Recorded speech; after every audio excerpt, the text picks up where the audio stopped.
Nunca se había visto a alguien tan audaz. Un policía de tránsito estaba revisando el alcoholímetro, pero él bebió vodka frente al policía. Luego pisó el acelerador, pasó rápidamente por su lado y se estrelló contra un camión. Después, salió del coche con actitud desafiante, rompió la botella frente al policía y escapó. Esto fue una clara provocación. Al día siguiente, el hombre fue arrestado. Resultó ser un soldado de las fuerzas especiales. La policía tuvo que entregarlo al ejército. El comandante de la brigada especial se encolerizó. Resultó que el hombre era la estrella de la brigada. Había obtenido el primer lugar en el entrenamiento. Incluso podía representar a su unidad en el Campeonato Nacional de Fuerzas Especiales. Sin embargo, su madre había fallecido de cáncer en fase terminal. Mientras se sumergía en el dolor por la muerte de su madre, recibió una llamada del director de contraterrorismo, quien le dio una misión secreta y le prohibió hablar de ella a cualquiera. Para completar la misión, el hombre provocó al policía con una infracción de alcohol en sangre. Aunque fue regañado por el comandante, no explicó nada. Finalmente, fue expulsado del ejército y abandonó las fuerzas especiales. Desde ese momento, el hombre se inclinó hacia el crimen. Las fuerzas especiales fueron enviadas a capturarlo. En un avión, un comandante presentó al objetivo de la misión. El viejo compañero del hombre no podía creer lo que veía en la foto. Creía que esa persona no podía ser un criminal. Pero el comandante dijo que ese hombre ya había quebrantado la ley. Los soldados no tuvieron más opción que obedecer. Horas después, el equipo llegó al escondite del hombre. Inicialmente planeaban entrar por atrás con cuerdas,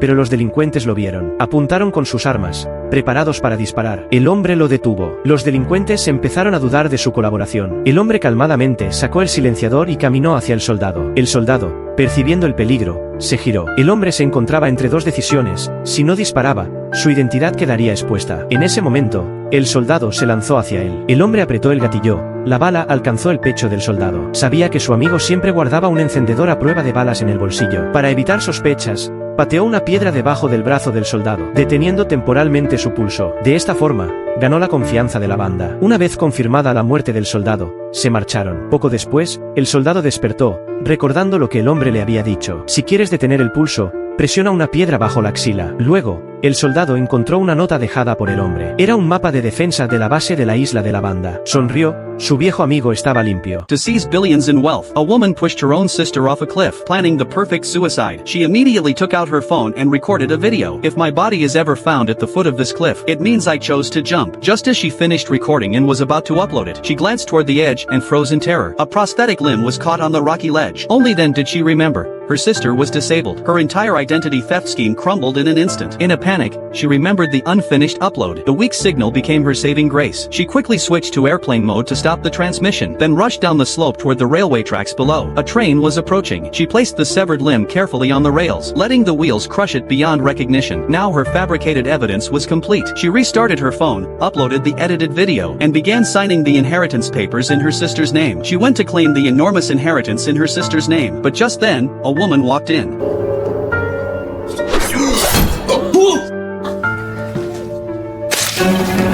And because of her, the entire plan fell apart. She is one of the world's most elite female agents. Deliberately pretending to be drunk, she got herself arrested by the police, all to infiltrate the prison and take down a major drug lord. A guard brought her a hangover remedy, checked her cell, then turned to leave. As the lights dimmed, she opened her eyes, stood up, and removed her hairpin. She took off her wig, revealing a night operation suit hidden beneath. Using a hairpin, she picked the lock of her cell. From the hangover remedy, she took a spoon, walked to the water dispenser, picked up a cup, and filled it halfway. The guard returned to the monitoring room and began reading a newspaper, unaware that the surveillance camera had been shifted to face the corner. Once everything was ready, then quietly slipped into the police station's electrical room. She inserted the spoon into the fuse box, bit a hole in the cup, placed it above the spoon, and started a 30-second countdown. Immediately after, she climbed through a vent above the electrical room, making her way to a blocking exhaust fan. Water slowly dripped from the cup onto the spoon. Eyes on her watch, she counted down. Meanwhile, officers rushed to investigate the disturbance. As the fan stopped, she slipped through the gap. A worker entered the electrical room and opened the fuse box, but her head had already cleared the opening. Power was restored, and she successfully slipped through. A policeman, suspecting nothing, picked up the cup and tossed it into the trash. The woman crawled through the vent to a restroom, pushed open the grate, and crept up behind a guard. The moment he turned, she knocked him out. She then dragged him past security undetected and unlocked a gate. The officer lay unconscious on the floor. The woman took his pistol and opened the drug lord's cell door.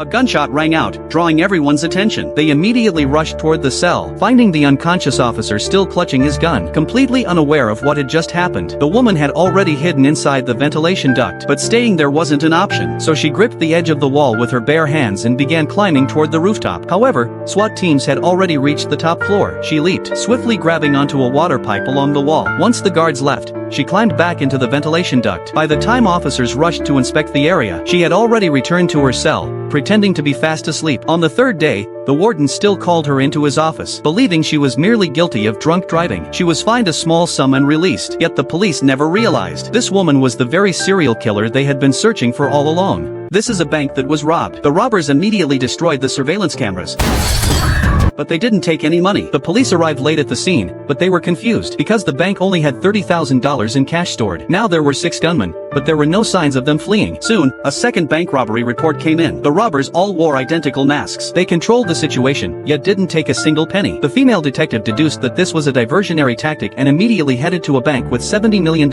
in cash. A masked robber placed a piece of paper.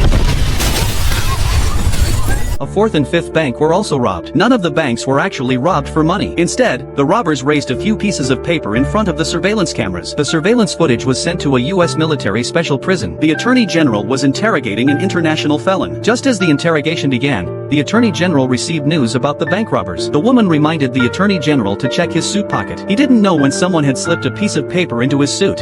Who's the queen?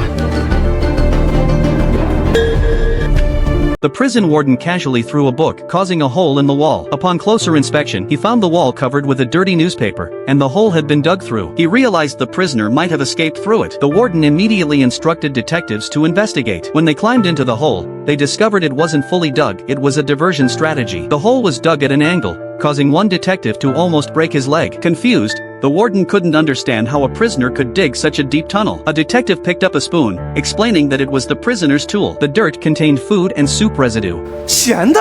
It turned out that a female prisoner had been spilling soup on the wall daily, using the salt to corrode it and dig the hole, then covering it with paper and dirt. 6 months later, the tunnel was nearly complete. During a visit from a senior official, the female prisoner calmly walked toward the official's car. She avoided suspicion, as people only saw what they wanted to see. When the guards delivered food, they realized she was gone. The alarm sounded, and chaos ensued. The warden escorted the official, unaware that the prisoner had escaped right under his nose, heading toward freedom. La señora quiso ahorrar dinero y llevó su auto a un lavado automático.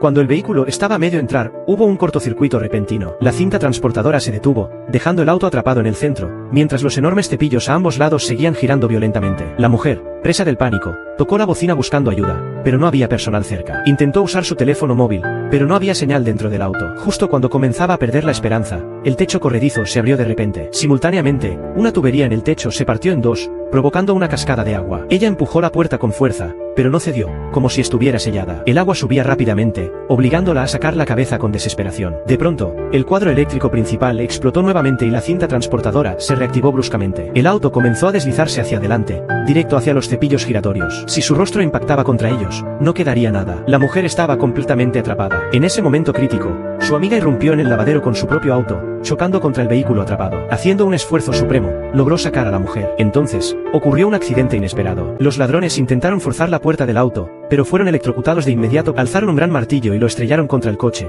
Luego sacaron sus pistolas y dispararon frenéticamente, pero ni siquiera rayaron la pintura. El dueño del coche, escondido detrás de un muro, pulsó el control remoto. Los ladrones empezaron a toser violentamente. El hombre aprovechó la oportunidad para activar la función de conducción automática del coche, rápidamente en el asiento del conductor. Pero había una persona bloqueando el camino frente a él. Desde el sistema a bordo disparó un misil, que voló por los aires la carretera frente a él. Los ladrones aún lo perseguían sin descanso. De repente, el maletero se abrió de golpe y esparció una banda de púas sobre la carretera. Los neumáticos de los perseguidores se reventaron al instante y sus vehículos perdieron el control. Cuando el hombre se preparaba para acelerar de nuevo, un cable de acero